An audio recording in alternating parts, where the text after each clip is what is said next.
Sahagana Anvitam Tam Sajivam Sadvaitam Savadhutam Parijana Sahitam Krishna Chaitanya Devam Shri Radha Krishna Padam Sagana Lalita Shri Vishakhanvitam Sha He Krishna Karuna Sindho Dinabandho Jagatpate Gopesha Gopika Kanta Radha Kanta Namostute Tapta Kanchana Gaurangi Radhe Vrindavaneshwari Vrishabhanu Sute Devi Pranamami Hari Priye Vanchakalpatarubhyasya Kripa Sindhubhya eva cha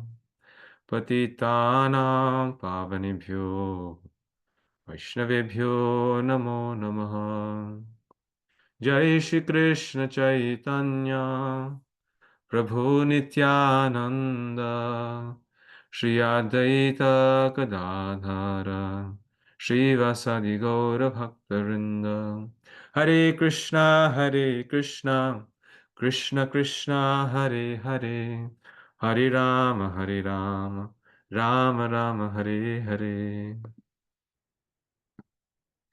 Okay, so if I'm not mistaken, today we are doing chapter 12, starting with chapter 12. And so I will just this up here. Okay.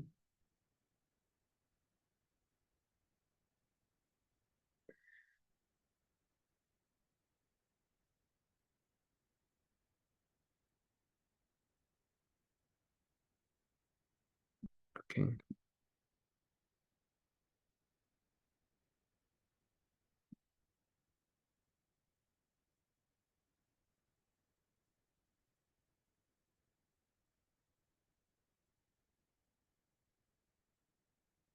So last time we completed up to number 53 of the limbs of devotional service.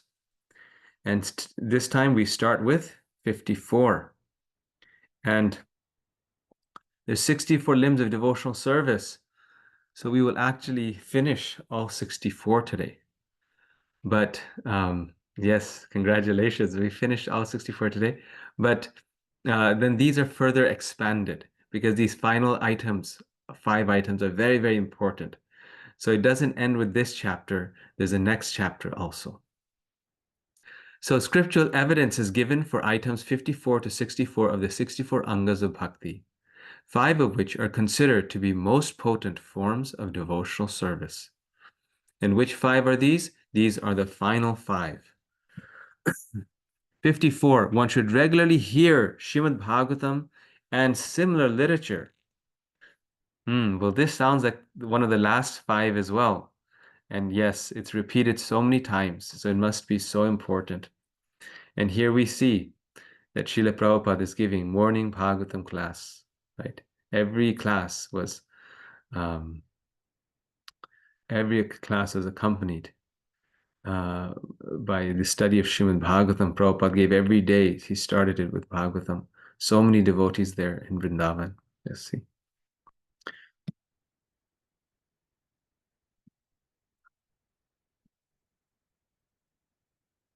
See, something happened. I'm sorry.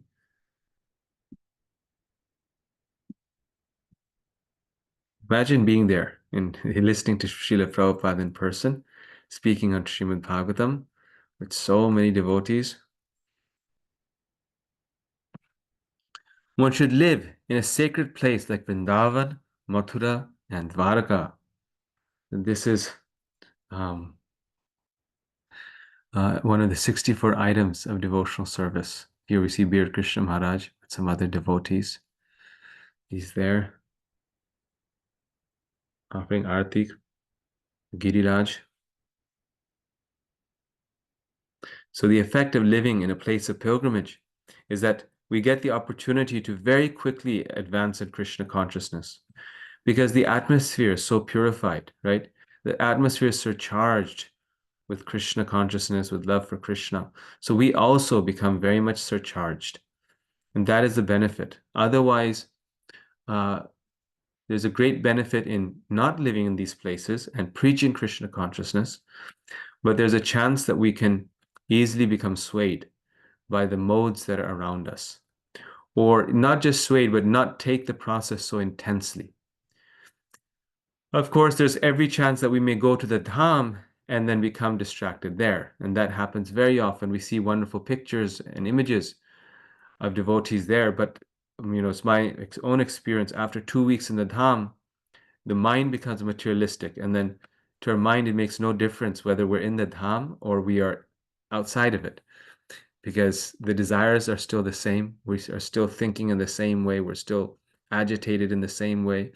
We still have those same desires. So you'll find sometimes in the Dham, devotees are there, but they're spending hours on their computer looking at the news, and because their mind is still and their heart is still in the material world. So it takes preparation and it takes purification and it takes advancement to live in a sacred place like Vrindavan and Mathura. And our life is a lifetime in preparation. And Prabhupada said that his temples are also places of pilgrimage. So therefore, preaching Krishna consciousness is oftentimes more beneficial for us at this stage than moving to the Dham, especially if we're not fortunate to have that opportunity anyway. But sometimes it is better. Like His Holiness Ganapati Swami used to say, how he would feel more inspired, and he was a Swami, he is a Swami, Prabhupada disciple. He spent his whole life, dedicated to Krishna. Um, and and he said that I feel more inspired on the book table than I do when I go to Vrindavan Dham. These are his exact words. He said, I feel more presence of Krishna, more reciprocation, more Krishna conscious when I'm distributing books than when I'm in Vrindavan Dham. And he was telling his genuine experience. One should offer service to Vaishnavas. This is like the final five, just all over. We're going to have 2 sets of the same. So you'll see, this is, so first one is Bhagavatam and other literatures, then residing in the Dham. Then one should offer service to the Vaishnavas. Serve the devotees, and there's so many ways to serve the devotees. And this is the essence of all teachings of the scriptures, that service to Vaishnavas is the pathway to Krishna. And finding fault in Vaishnavas is the pathway away from Krishna. Service to Vaishnavas is the one way that gives us Krishna. Being critical of Vaishnavas is the one thing that stops us. It's the only thing that stops us from getting love for Krishna. So this is our ticket, our pass to the spiritual world. One should arrange one's devotional service according to one's means.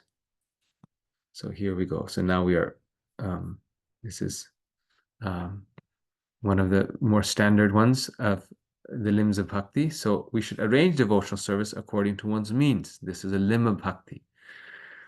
And you see devotees doing this so nicely. According to their means, they are engaged in devotional service, which means all the 9 processes of devotional service, and they fund activities and projects accordingly. 58. In the month of Kartik, one should make arrangements for special services. See, Prabhupada in his movement, he did everything. He's so perfect. In the month of Kartik, he had us sing Damodarasaka every day and offer the lamp to Krishna every day. And Vaisheshika Maharaj said that among all the things what he could do in the research that he did, the additional item that's most important in Kartik is offering the lamp to Krishna. That additional item is very important. So among all things, we should try to continue our normal devotional activities, chanting 16 rounds, waking up from Mangalartik, and singing Damodarasaka and offering the lamp. Jiva Goswami says that if we observe Kartik in Vrindavan, even without devotion, Krishna will easily offer his personal service. Wow. That's why in Karthik there's so much, I mean, there's so much rush, there's so much, um, you know, it's so much of a jam in Vrindavan, right? It's so many people. You go inside the temple, there's no place to stand. The Krishna Balaram temple, you can't even stand in the back. There's no place to stand. You go to, Govinda's there, there's no place to eat. You go to the guest house, there's no rooms. So oftentimes devotees avoid Karthik because it's so much rush there. I mean, and that's in ISKCON. Like you go to Banki Bihari temple, which is one of the most famous temples of Vrindavan. There's stampedes sometimes during the month of Karthik. But still devotees go, and those who are connoisseurs of love for Krishna, they go. Why? Because all that all that challenge is worth it. Jiva Goswami is saying Krishna will easily offer his personal service to someone who goes to Vrindavan Dham. During Janmashtami, one should observe a special service. Janmashtami should be celebrated with all the pomp. It's one of the limbs of bhakti, imagine. So, we have all the festivals, and like Lord Nityananda's appearance is coming. And for us, Gaudiya Vaishnavas, some of these festivals we feel are more important than Janmashtami because they're mercy days. Lord Nityananda's mercy is so powerful that what compares to it. However, Janmashtami is still the biggest festival because Krishna Stu Bhagavan Swayam. All the acharyas, Lord Chaitanya, Nityananda, everyone become very, very happy when we glorify Krishna. And this is why every day we chant Hare Krishna, because Krishna is still the supreme object of worship. Of course, we should do it in the mood of asking Lord Chaitanya, Lord Nityananda, and the devotees and the acharyas, the spiritual master, to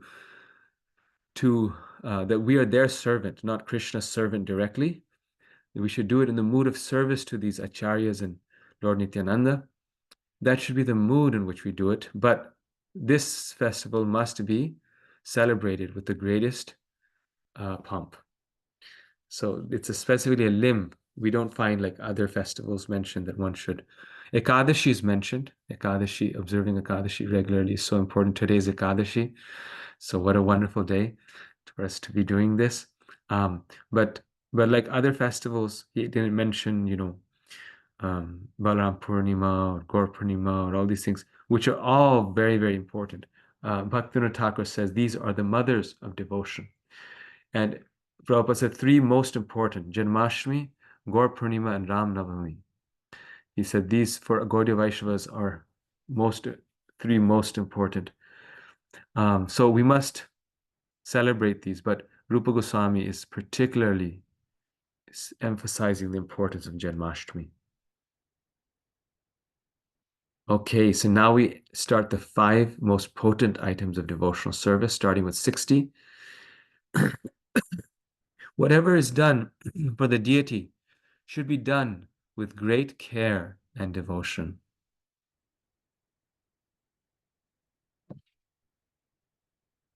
Whatever is done for the deity should be done with great care and devotion. So worshiping the deity. 61. One should relish the pleasure of Bhagavatam reading among devotees and not among outsiders. Notice how each Rupa Goswami is very perfect in it. He's not just repeating, but he's writing the same principles in slightly different ways. But the essence is very much the same.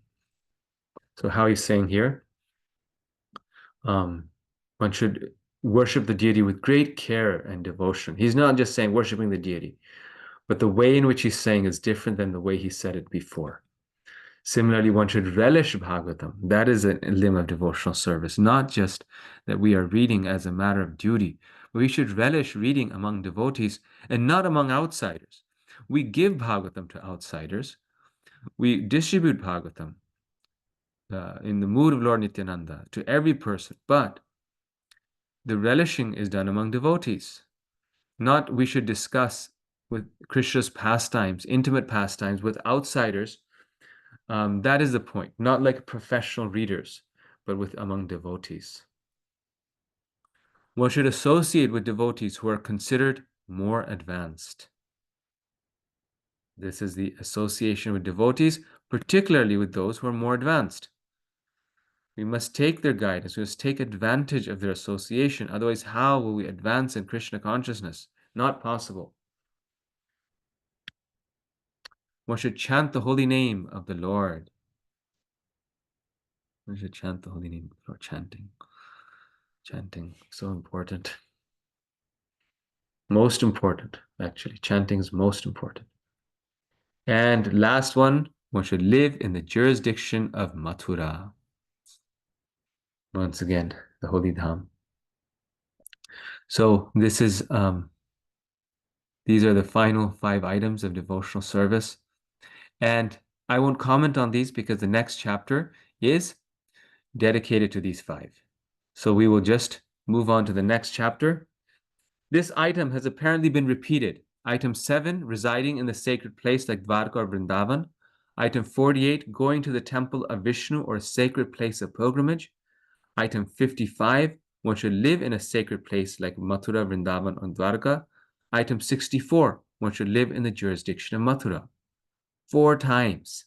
7, 48, 55, 64. This repetition shows its importance.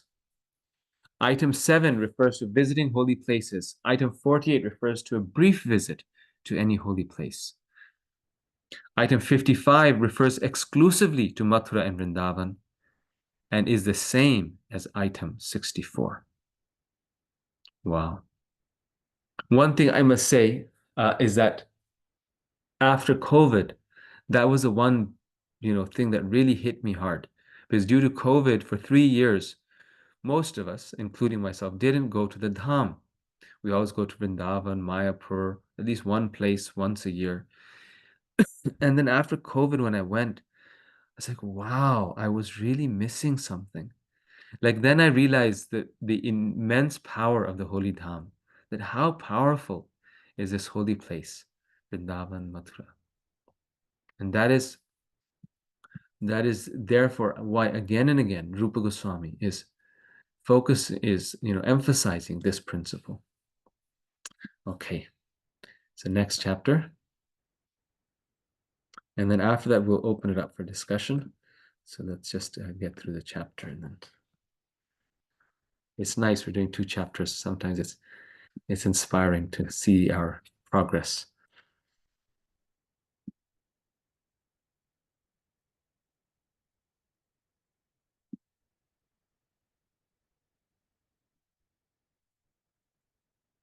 Okay, chapter 13.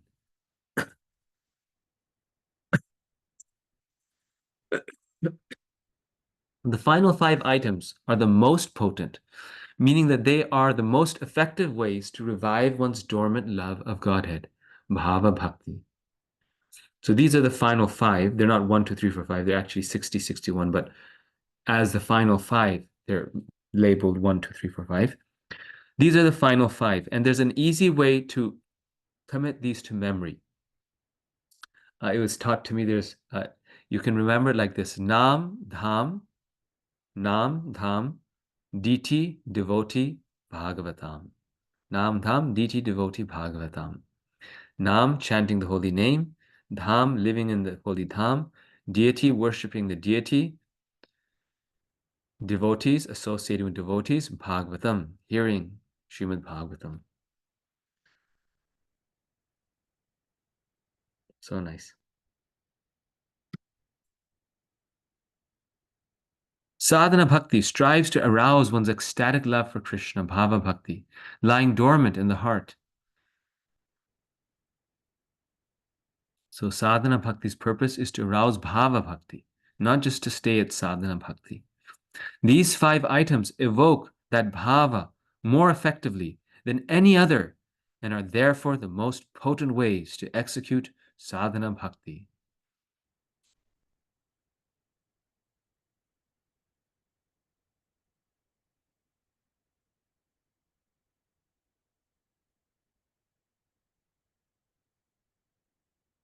So Rupa Goswami gives us all the instructions that lead us to spontaneous devotion How did he decide that these five are the most important? The most potent, not the most important. Which were the most important? Who remembers? There's a difference between important and potent.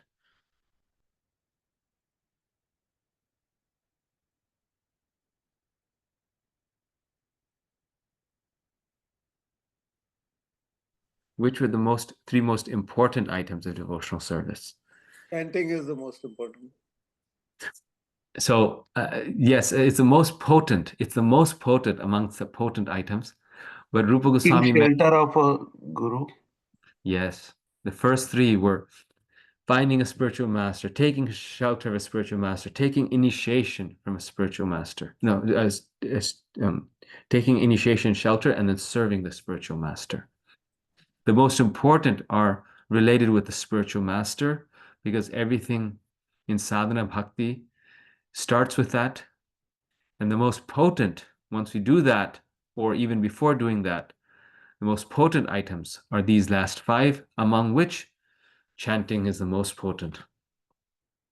Chanting and associating devotees, they're kind of two that are most important because we don't really get one without the other. With a little contemplation, one will notice that Srila Prabhupada built ISKCON on the pillars of these five most potent items. Lavish deity worship, daily Srimad Bhagavatam class, association of devotees, Nama Sankirtan morning and evening, yearly festivals in Mayapur and Vrindavan. Prabhupada said his temples are places of association. Thus, Srila Prabhupada's ISKCON is most potent for evoking the living entity's original, ecstatic love of Godhead.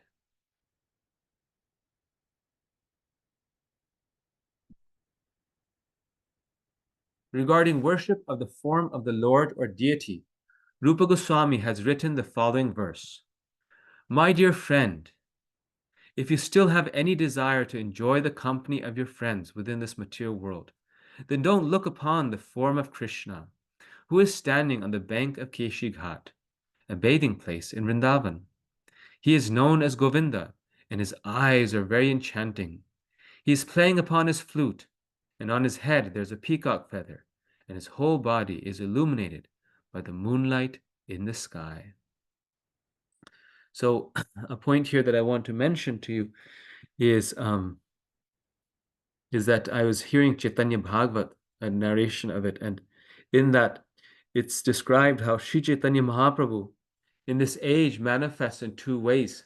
One is the holy name, and the other, it specifically describes, he manifests in the bliss of worshiping the deity. So we think, oh, deity worship is, just like of the Dwapar Yuga and not really Lord Chaitanya's thing. It's Lord Chaitanya's thing is chanting, dancing, and saving. That is true, completely true that Lord Chaitanya and Nityananda, their primary process is chanting, dancing, sharing Krishna consciousness, going door to door. That is their mood. However, deity worship is also one of the ways in which Lord Chaitanya manifests the bliss of worshiping.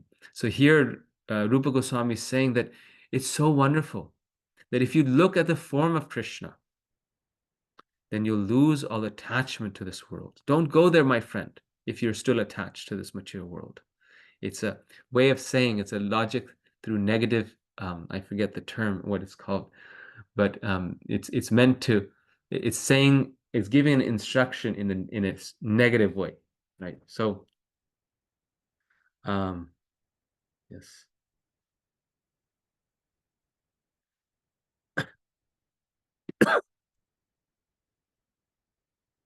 The purport of this verse is that if someone becomes attached to the Sri Murti or deity of Krishna by worshipping at home, then he will forget his relationships of so-called friendship, love, and society. Prabhupada is explaining. So in our home, if we worship Krishna, we forget the attachment of relationships at home. How powerful is the worship of the deity? That means it uplifts the consciousness of everyone. Thus, it is a duty of every householder to install deities of the Lord at home and to begin the process of worshiping, along with all of his family members.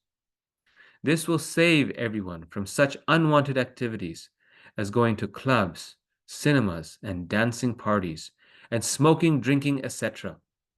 All such nonsense will be forgotten if one stresses the worship of the deities at home. Everything in Prabhupada's process is so perfect, right? So nice. Of course, I also heard directly His Holiness Romapad Swami Maharaj say, and also other places Prabhupada has said, that among all the activities, hearing about Krishna is the most effective in evoking prema bhakti, evoking love for Krishna. So we should not get so much into deity worship that we don't have time to chant and hear. If we don't chant our 16 rounds nicely, and if we don't have time to hear Bhagavatam with our family, sit down and read spiritual books with them, and if we're just doing deity worship, then that inspiration will not come, because the hearing is what convinces us even to chant. And I actually been noticing this in my spiritual life, that that there's a direct correlation between the quality of your rounds and the amount of hearing and quality hearing that a person does. When I hear nicely, when I, am listening, there's now so many nice audiobooks, and you can find them on YouTube. Just type in, Chaitanya Charitamrita, um, by Amala Bhakta Prabhu, or Chaitanya Bhagavat, or Srimad Bhagavatam. You can hear them. By hearing, it inspires our chanting. And Vishwanath Chakravarti Thakur says this, that actually hearing is the Sarup Shakti of chanting, meaning that hearing gives energy or power to your chanting. So hearing, it all starts with that. One has to hear nicely. One has to then chant nicely. And then if we're doing those two things nicely, then we can worship the deities nicely. And if we worship the deities then nicely, then it's the spiritual world, right? Then the whole home is completely transformed. But we can't do a shortcut where we're worshiping the deity, but we're not hearing and chanting. Ultimately, we will lose our inspiration to worship the deity if we do that for a long time. And so therefore, the next one is Srimad Bhagavatam. Oops. Sorry, my computer's getting stuck. Rupa Goswami further writes, "My dear foolish friend, I think that you have already heard some of the auspicious Srimad Bhagavatam, which decries seeking the results of fruitive activities, economic development, and liberation. I think that now it is certain that gradually the verses of the 10th canto of Srimad Bhagavatam, describing the pastimes of the Lord, will enter your ears and go into your heart." So nice, huh?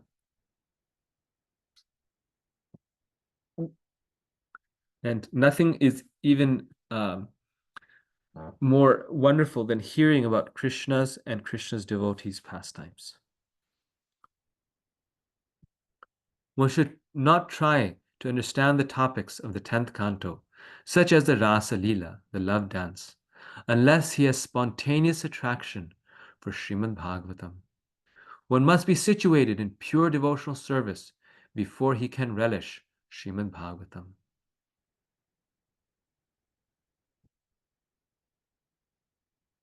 So everything is a catch-22. To get pure devotional service, we need to hear Srimad Bhagavatam. But to relish Srimad Bhagavatam, one must be situated in pure devotional service. So how does one advance? Well, it's a little by little, right? You climb a ladder. You put one foot here, then you put one foot there, and one foot here. So we make a little progress. From that, we get more taste. From the taste to hear Bhagavatam, we make more progress. Like this, gradually, gradually.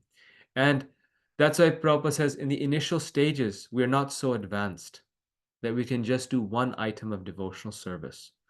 This is why Rupa Goswami has given us 64 items, of which 5 are most potent, and he's given us at least 5 because we need variety. Due to our conditioned state, we need variety. Srila Prabhupada says that reading of Srimad Bhagavatam is pure devotional service. Even if you cannot do anything else, if you just read Srimad Bhagavatam, that is pure devotional service.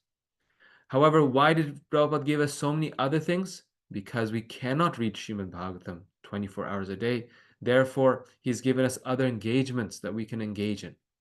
But Bhagavatam in itself is fully competent and capable of taking us back to Krishna, back home, back to Godhead. Nothing less or more is needed. Prabhupada in another place writes in the first canto that one can understand every psychological situation in the world by hearing and reading Srimad Bhagavatam. So anything that's disturbing our mind, any situation we're trying to figure out, everything is there in the Bhagavatam. If we read the Bhagavatam, we will understand what to do. What is a Krishna conscious response to that situation? We have, children who are being neglected by their father. We have the dynamic of this, which not common today, but you have the two wives in the story of Dhruva, and Dhruva being neglected by her stepmother and his father.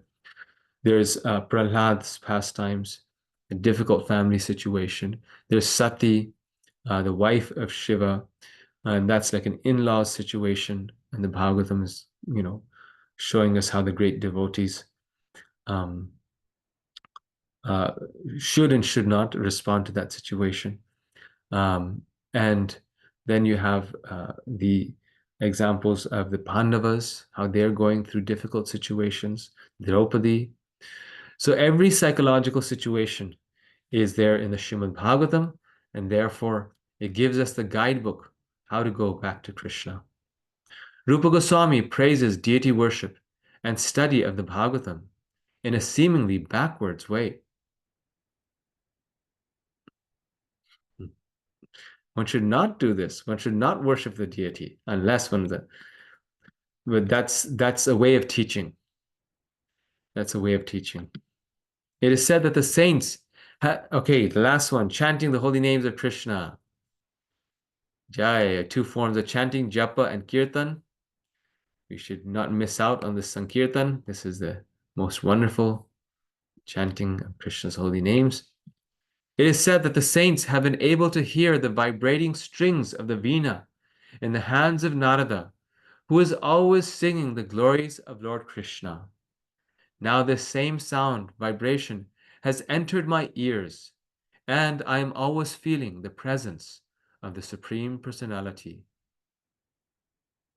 Gradually, I am becoming bereft of all attachment for material enjoyment.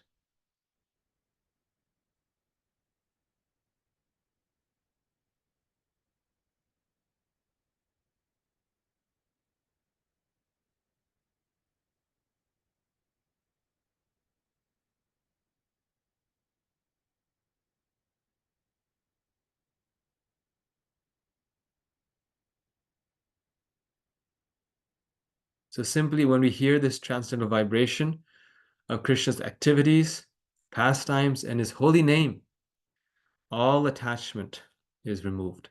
This is kind of a theme. You see, deity worship removes attachment. Bhagavatam removes attachment. Chanting of the holy name removes attachment.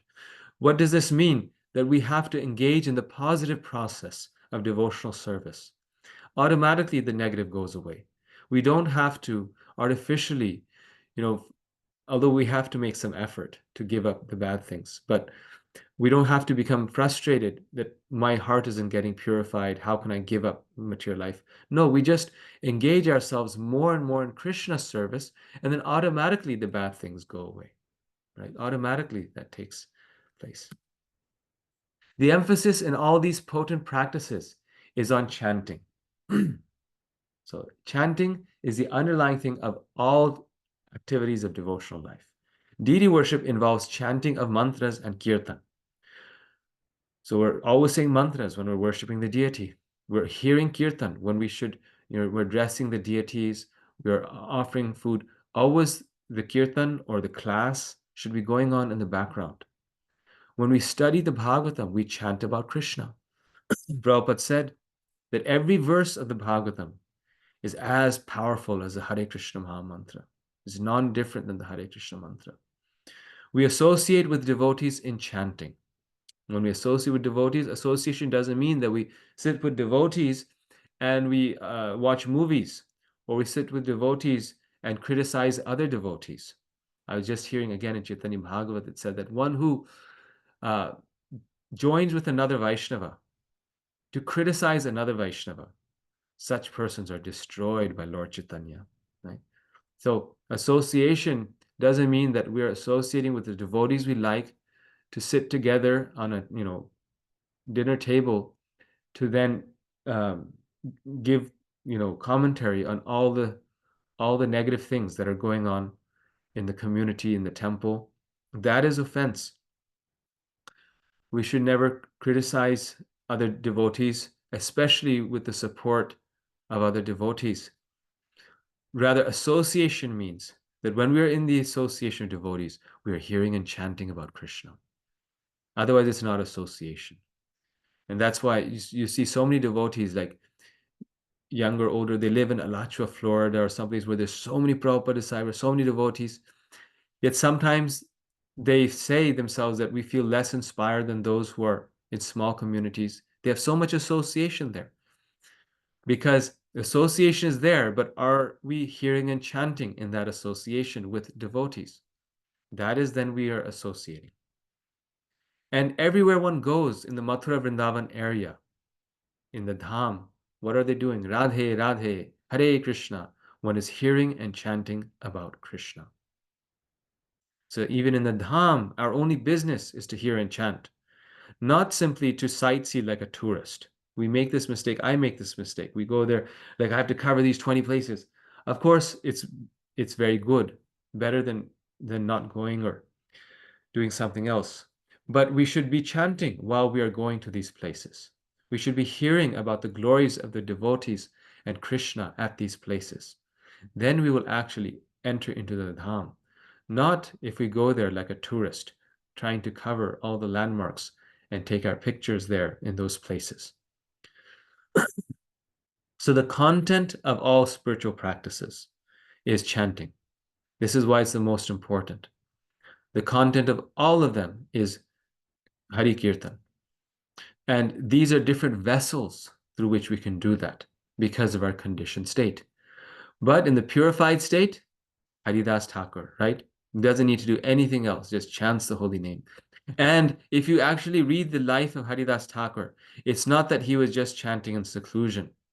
There are times when he was, but most of the time, Haridas Thakur was non-stop preaching Krishna's holy name. He was glorifying Krishna's holy name.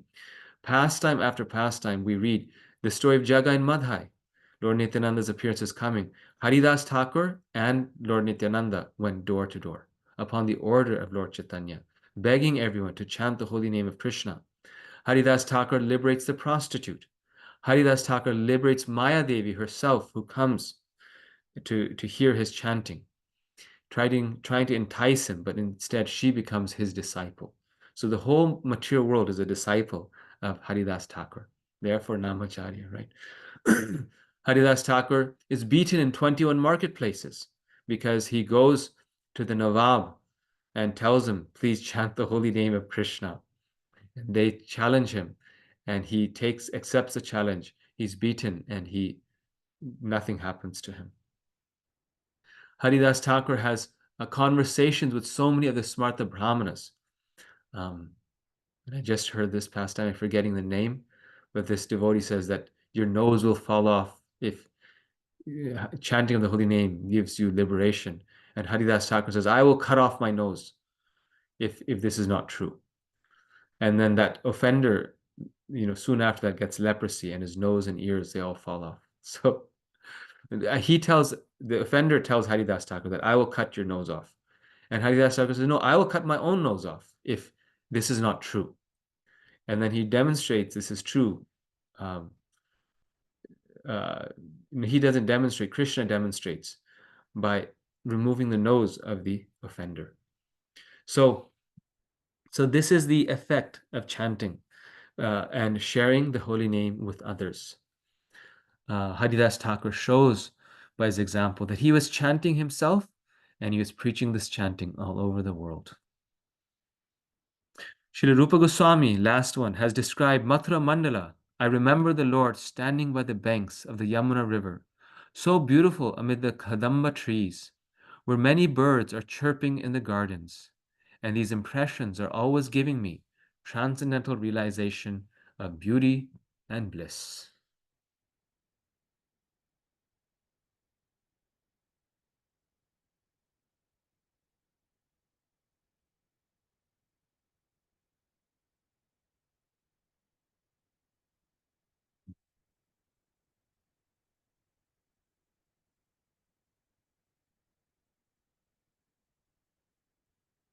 So this is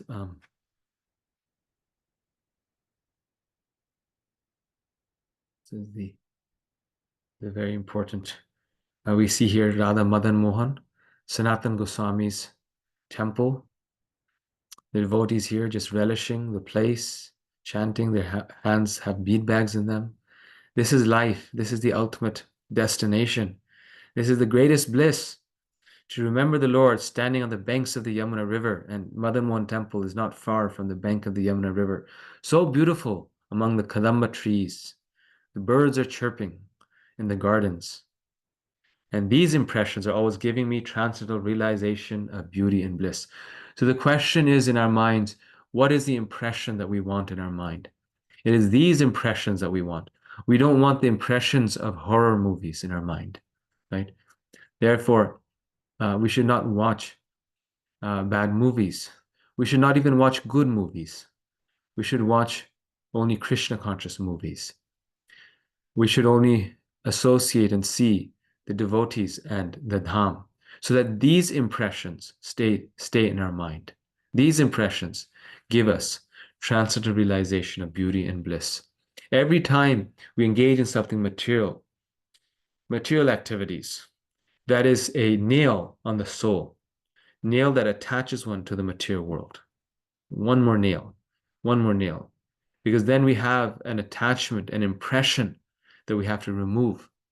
And that may take so many years to remove that impression, to remove that samskara that we have developed due to a sinful activity. On the other hand, if we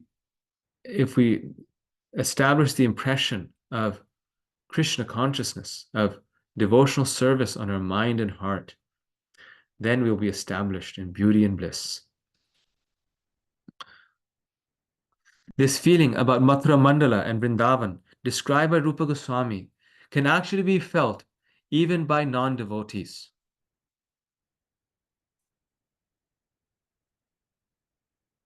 So this was something that I experienced also in my life, that even a neophyte can go to Vrindavan and feel the bhakti there. It's so much in the air.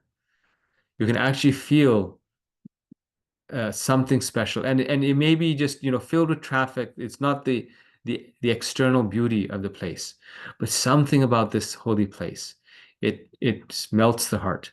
The places in the 168 square mile district of Mathura are so beautifully situated on the banks of the river Yamuna that anyone who goes there will never want to return to this material world. So put negatively, like Rupa Goswami has done in the others, it's if you want to be in this material world, if you want to return to this material world, then don't go to Vrindavan and Mathura.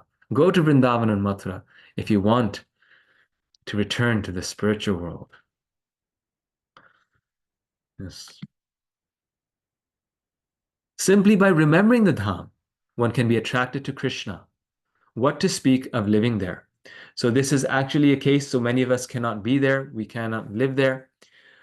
So it's said that just by remembering or having the desire to go, one gets purified. One time, Radha Raman Maharaj in Vrindavan mentioned a verse, I don't know where it was from, but he mentioned a verse that it takes a person to perform hundreds of sacrifices, Ashwamedha sacrifices, just to get the desire to go to Vrindavan. So he was telling us how fortunate all of you are who have come, because just to have the desire takes that much qualification.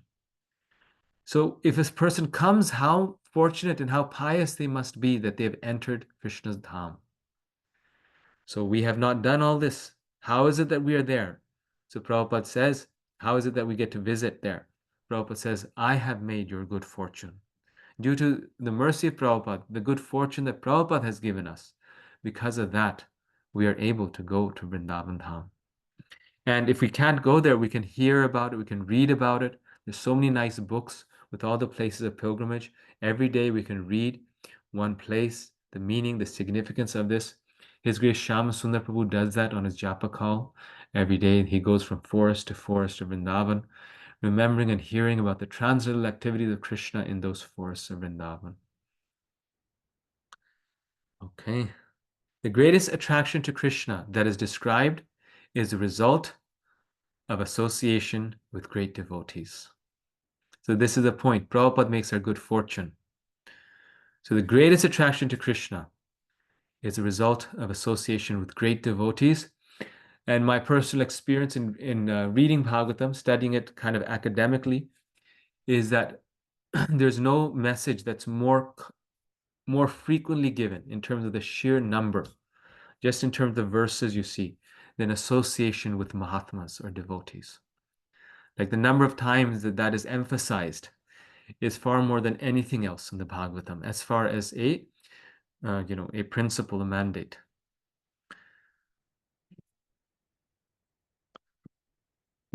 In these statements about devotional service, sometimes it may appear that the results have been overestimated, but actually there's no overestimation. Some devotees, as revealed scriptures give evidence, have had immediate results by such association. Although this is not possible for all, for a person who is already in contact with Krishna consciousness, the described results are not unusual.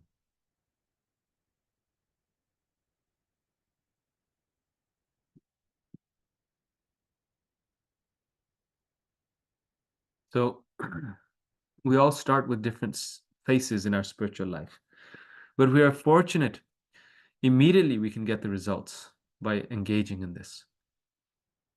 And how can we immediately get the results? The one thing that we need to try to avoid, Chaitanya Bhagavat says that the Krishna gives his pure devotional service to everyone, easily, to anyone who chants his holy name, anyone who associates with devotees, except for one who criticizes the Vaishnavas. So it's due to offenses that we don't get the immediate result. So if that's the only price we need to pay, then we should pay that price. If that's the only price we need to pay, then we can just stop all offenses. And if we stop all offenses, then we will get pure love for Krishna very easily. So that is the purpose, the sum and substance. After describing the 64 items of devotional service, when we ask about other processes not mentioned, such as following the principles of Varna and Ashram, these are external, but can help bhakti, and when helpful, should be accepted.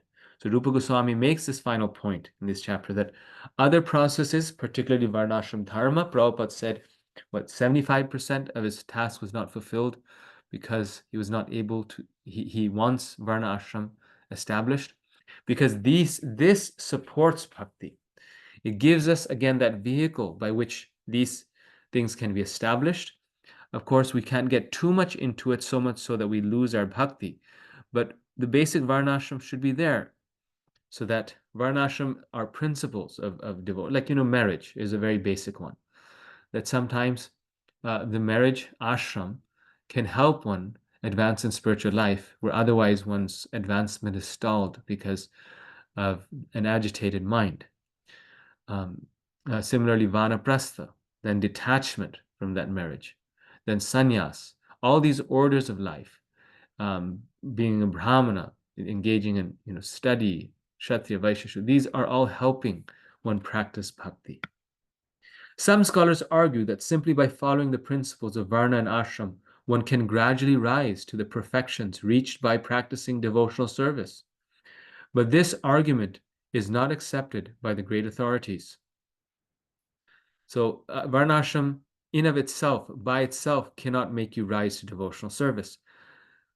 Varna ashram, in service to bhakti, can make you rise to the platform of pure devotional service. So varnashram must be always in the context of Krishna consciousness. We should not, there's a big discussion, controversy in ISKCON on this point. We should not try to do Varnashram artificially. We should do it in connection with Krishna. Okay, so I'll stop here. It's 8 o'clock, perfect timing. If there's any comments or questions, we can discuss.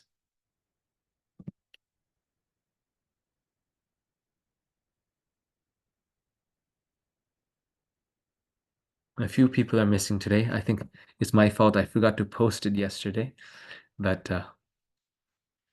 yes. Saki Sali Mataji. Hare Krishna, Prabhuji, Pranam. Uh, Thank you for the wonderful class, Prabhuji, as usual. Great explanation. My question is related to the exam of Nectar of Devotion. Can you please explain us a little bit how it's going to be? So we can Yes. prepare in that. Yes. So I've been putting out the homework questions every week.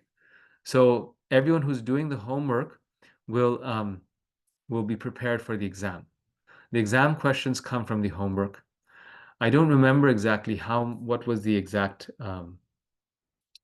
format of this exam on top of my, just on top of my mind, but it's similar to the Bhagavad Gita exam. If you've taken it, or it's similar style. It's, short questions, multiple choice, fill in the blank. And then you have to write down the verses. And in Nectar Devotion, there's only 4 or 5 verses, translation and the verse both. And then we have a essay question, which is, something long that you write on the Nectar Devotion. So the essence is to attend all the classes, do the reading, read the 19 chapters, which is not that much, and to complete the homework. And if you do all 3, then it's you'll be prepared. Yes. Okay. Thank you so much. Thank you. Hare Krishna. Nice question. Yashoda Vatsala Prabhu. Hare Krishna, Prabhuji, Dandat Pranam, Jai Shri Prabhupada. Thank you Done. so much for this class, and thank you for giving us the difference between what is important, potent, and what is required. Mm. And thank you for this, Nama Dhama, DT, DOT, and Bhagavatam. Yes. I can now remember any time in the night Yes. also. So thank you so much for giving that relation. And Yes. I was having a question related to Mm. that, the last slide, Prabhuji. Mm. Uh, so Varnashram, right? yeah, sorry, like, if you can explain it a Yes, little that's more. it. Okay. Thank you so much. Great. Yes. Okay. And then the last one, this is the second to last, I think. No, yeah, this is the last, yeah.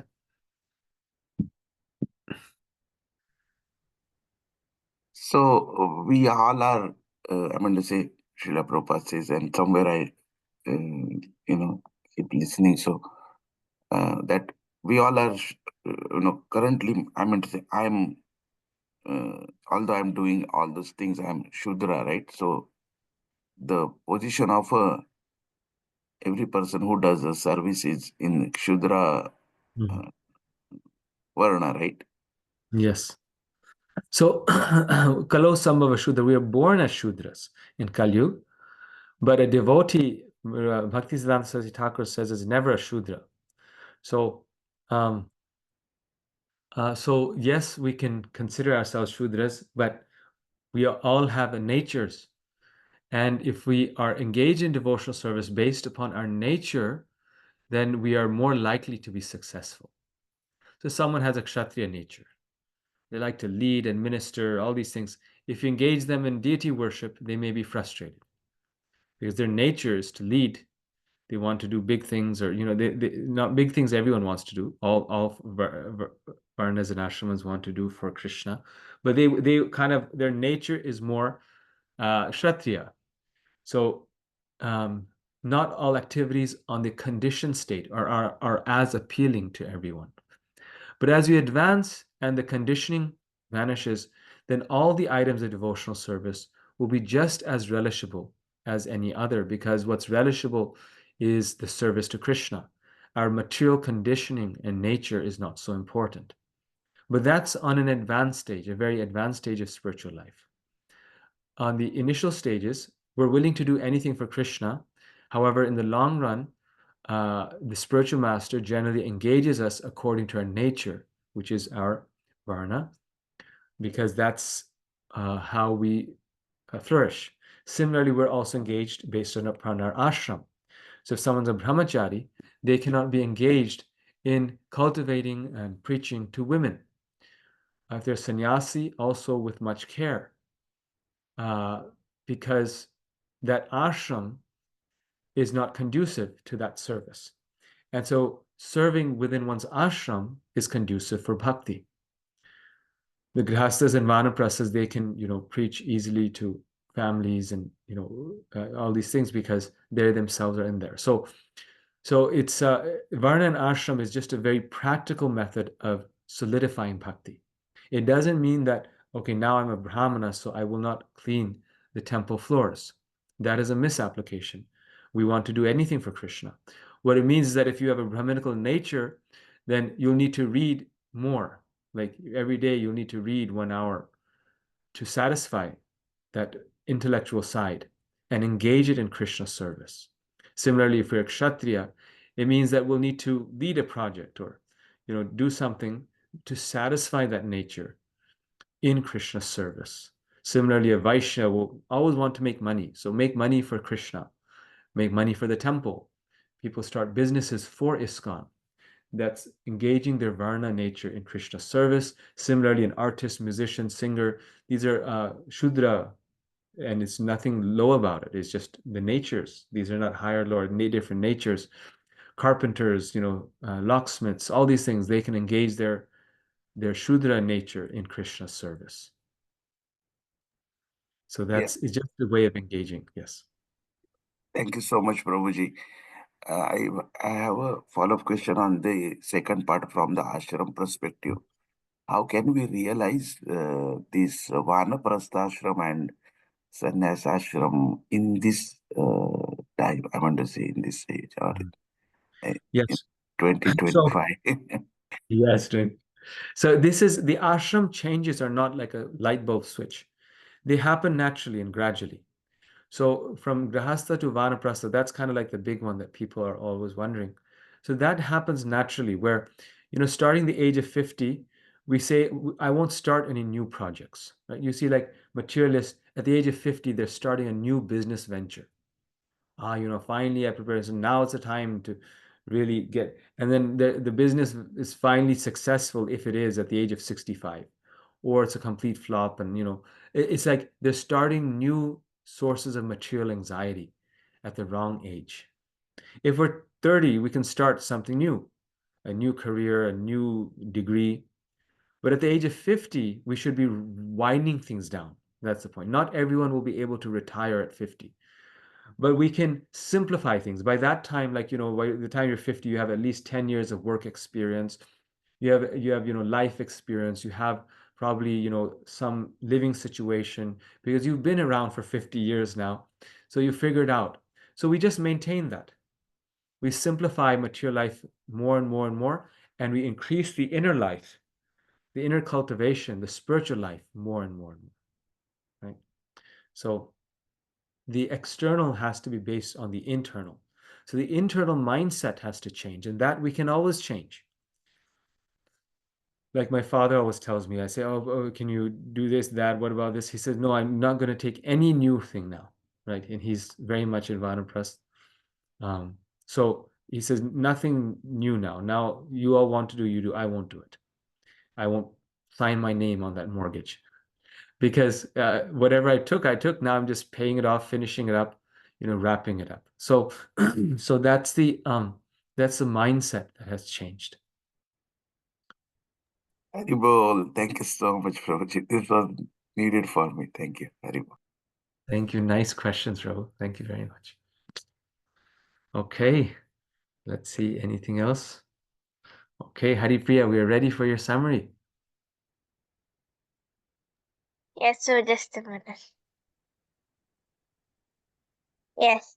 So my So my first point is that one should one should live in a sacred place like Vrindavan, Mathura, and Dwarka. And at the stage of our devotional service where we still have so many material desires, it is best to be mostly engaged in preaching and just visit the Dhamma.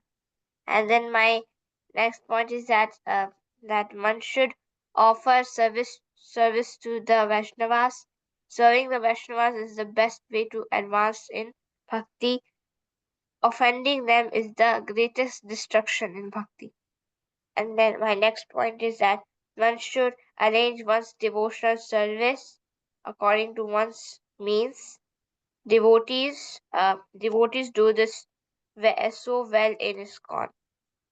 And then my next point is that one should make arrangements to special services in the month of Kartik. Jiva Goswami says that if we observe Kartik in Vrindavan, even without devotion, Krishna will easily offer his personal service.